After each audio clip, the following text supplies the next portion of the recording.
안녕하세요. 8월 26일 수요일 한절한끼 서정훈 목사입니다. 제가 오랜만에 교회에서 촬영을 하고 있습니다. 교회 오니까 얼마나 기분이 좋고 또 마음이 평안해지는지 모르겠습니다. 요즘 코로나 시대에 특별히 개인적으로 얼마든지 신앙생활 할 수 있다라고 말씀하시는 분들이 계시는데 우리에게는 반드시 믿음의 공동체가 필요합니다.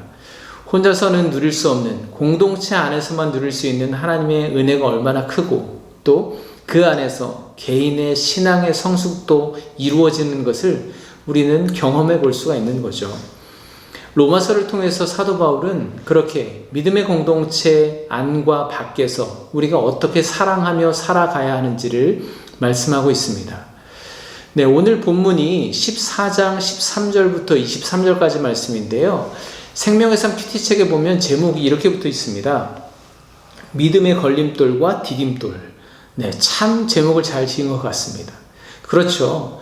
우리가 공동체 안에서 서로 사랑한다는 것은 상대방에게 걸림돌이 되는 것이 아니라 디딤돌이 되어주는 것이라고 말할 수가 있겠습니다. 오늘 본문의 13절에서 이렇게 말씀하고 있는데요. 그런즉 우리가 다시는 서로 비판하지 말고 도리어 부딪힐 것이나 거칠 것을 형제 앞에 두지 아니하도록 주의하라. 어제 본문에서 사도 바울이 나와 생각, 신념, 신앙의 방식이 다르다고 서로를 비난하고 판단하지 말아라 라고 말씀했는데 그렇게 하는 것은 그 사람 앞에 걸림돌이나 장애물을 두고 자, 이제 어떻게 걸려 넘어지는지 한번 두고 보자 라고 하는 것과 다를 바가 없다는 말씀입니다. 여러분, 그건 결코 믿음의 공동체 안에서 서로 사랑하는 방법이 아니죠. 물론 경우에 따라서는 신앙의 기본적인 상식의 기준을 벗어나는 그런 경우가 보여질 수 있습니다. 그럴 때라고 하더라도 그 사람을 판단하거나 비방해서는 안 되겠죠. 남의 잘못을 무조건 지적하고 그 자리에서 한마디 해야 속 시원한 그게 정의로운 것이라고 사랑하는 것이라고 생각한다면 잘못된 생각입니다. 하나님께서 우리에게 가르쳐 주신 사랑의 방법, 하나님의 정의는 그런 게 아닙니다. 우리가 생각해도 사실 우리는 하나님께 비난받고 심판받아야 마땅할 자들이죠. 그런데 하나님께서는 결코 우리를 정죄하지 아니하셨습니다. 만약에 하나님께서 너희들 한번 혼나봐라 하시면서 우리 앞에 재앙과 파멸의 함정을 파놓으시고 장애물을 설치해 놓으시고 한 사람 한 사람 거기에 걸려 넘어지고 빠지는 것을, 죽어가는 것을 보시는 하나님이셨다면 우리는 아무도 한 사람도 살아남지 못할 것입니다. 그런데 하나님은 도리어 예레미야 선지자를 통해서 이렇게 말씀하십니다. 너희를 향한 나의 생각을 아나니 평안이요 재앙이 아니니라. 너희에게 미래와 희망을 주는 것이니라. 아멘. 하나님께서는 우리에게 재앙이 아닌 미래와 희망을 주신다고 말씀하십니다.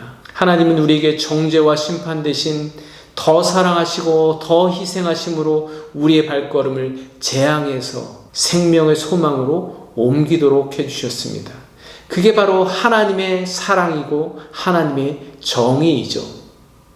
이어서 19절에서 바울은 다른 대안을 제시합니다. 그러므로 우리가 화평의 일과 서로 덕을 세우는 일을 힘쓰나니 바울은 정작 우리가 힘써야 할 것은 화평의 일과 서로 덕을 세우는 일이라고 말합니다. 지금 로마 교회 내부에는 여러 가지 갈등의 문제들이 있습니다.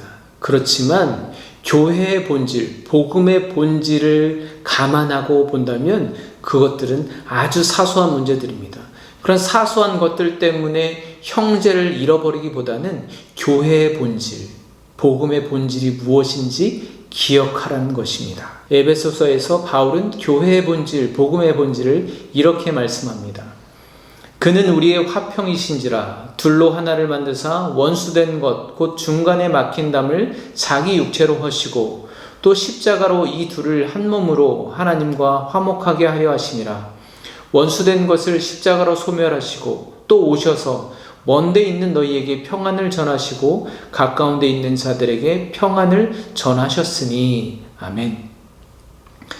예수 그리스도의 십자가는 원수되었던 자들을 한 몸으로 하나님과 화목하게 하시려고 평안을 전하시려는 것입니다. 그게 교회 복음의 본질이고 또 우리가 사랑해야 할 지향점이 되는 것이죠. 여러분, 이 땅의 교회들이 또 우리 교회가 그 교회의 본질, 복음의 본질을 추구하고 있습니까?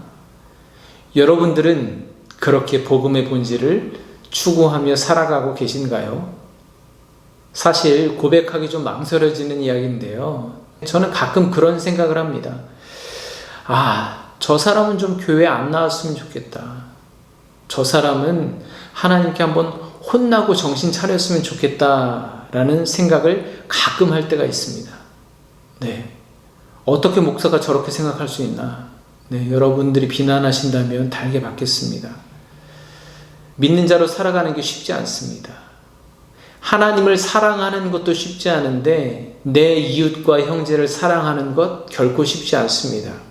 그런데 우리 공동체 안에 그렇게 사랑하며 화평의 일을, 덕을 세우는 일을 힘써 행하려는 자들이 한 사람, 두 사람 많아지다 보면 우리 공동체 안에는 사랑이라는 복음의 본질이 회복되는 공동체가 될 줄로 믿습니다. 저와 여러분들부터 먼저 화평의 일과 덕을 세우는 일에 힘써보면 어떨까요?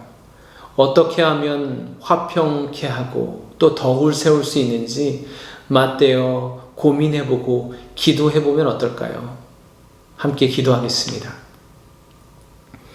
하나님, 혹시 제가 또 저의 열심이 우리 공동체 누군가에게는 걸림돌과 장애물이 되지 않는지 돌아보게 하여 주시옵소서. 주님의 십자가를 묵상하며 교회의 본질인 화평의 일과 덕을 세우는 일에 구체적으로 힘쓰게 하여 주시옵소서. 예수 그리스도의 이름으로 기도합니다. 아멘. 오늘도 우리 주님께서는 여러분 앞에 미래와 소망을 두셨습니다. 하나님께서 하실 일을 기대하며 나아가시는 복된 하루가 되시기를 간절히 축복합니다. 내일 목요일 아침에 뵙도록 하겠습니다. 감사합니다.